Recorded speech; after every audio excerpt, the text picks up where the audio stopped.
অন্তর্বর্তীকালীন সরকার আপনাদের এখনো সময় আছে। কিভাবে সাংবিধানিক সংস্কারগুলি হবে তার বৈধ উপায় এখনো পর্যন্ত বিবেচনায় নেন।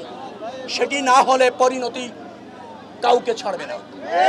রাজপথ গত 17 বছর আমাদের ঠিকানা নয়, প্রতিষ্ঠার পর থেকে বিএনপির ঠিকানা রাজপথ। এদেশের গণতন্ত্র ফিরে এনেছে বিএনপি, স্বৈরাচার বিরোধী আন্দোলন করেছে বিএনপি, অবৈধ সরকার ও অনিল বেনের সরকারের বিরুদ্ধে প্রতিবাদ করেছে বিএনপি। 17 বছরে আন্দোলন সংগ্রাম করে এই 24-এর গণঅভ্যুত্থান সফল করেছে বিএনপির সব শ্রেণী পেশার মানুষ এবং নেতাকর্মী। অতএব গণতন্ত্র যেখানে ঝুঁকিতে থাকে বিএনপি সেখানে সক্রিয় থাকে।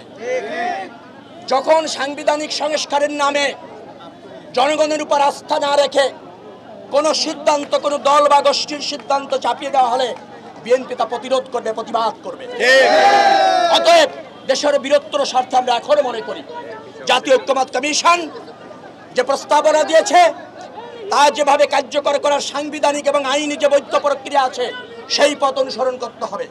তার বাইরে যদি ঐক্যমত্য কমিশন চেষ্টা করে আমাদের প্রতিবাদ প্রতিরোধ করে আমরা এই অন্তর্বর্তীকালীন সরকারকে বাধ্য করার পরিবেশ যাতে না হয় আমরা সেটা চাই।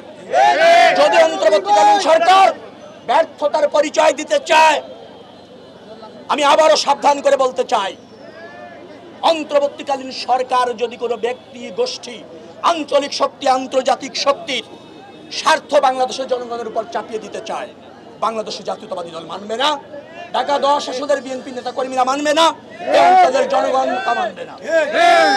এদেশের সব শ্রেণী পেশার মানুষ অন্তর্বর্তীকালীন সরকারকে সমর্থন দিয়েছিল 3টি কাজ করার জন্য এবং তারা অঙ্গীকার করেছিল সংস্কার, বিচার এবং একটা গ্রহণযোগ্য নির্বাচন।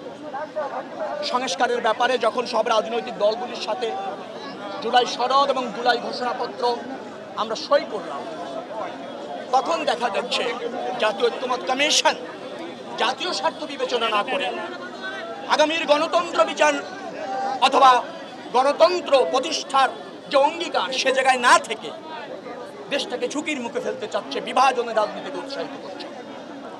যে সনদ সই করা হয়েছিল সেই সনদে পরিবর্তন দেখতে পাচ্ছি।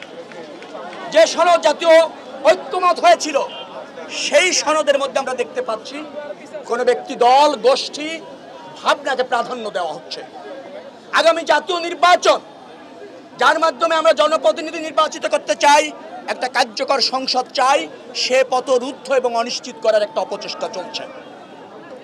যার ফলে নির্বাচিত সরকার অথবা সংসদ আমাদের এই সনদ বৈধভাবে সাংবিধানিক সংস্কার করে জাতির চলার এবং জাতির পরিবর্তনের যে নতুন দিগন্ত উন্মোচিত হবে সেই পথ অনেকটা রুদ্ধ করা হচ্ছে, বিভাজন তৈরি করা হচ্ছে, চাপিয়ে দেওয়া সনদ হচ্ছে, গণতন্ত্র অনিশ্চয়তার মধ্যে পড়ছে, দেশের অস্তিত্ব সংকটে পড়ছে। এই ধরনের জাতীয় ঐক্যমত্য কমিশনের প্রস্তাবনা আমরা গতকাল দেখলাম।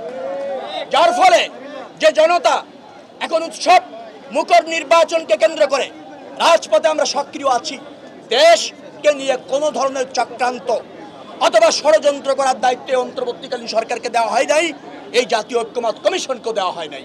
এদেশের সংস্কার করবে এদেশের জনগণ এবং তার নির্বাচিত প্রতিনিধিরা। সেই পথ যারা রুদ্ধ করতে চাচ্ছেন, যারা বিভাজন তৈরি করতে চাচ্ছেন, তাদের পরিণাম ভালো হবে না।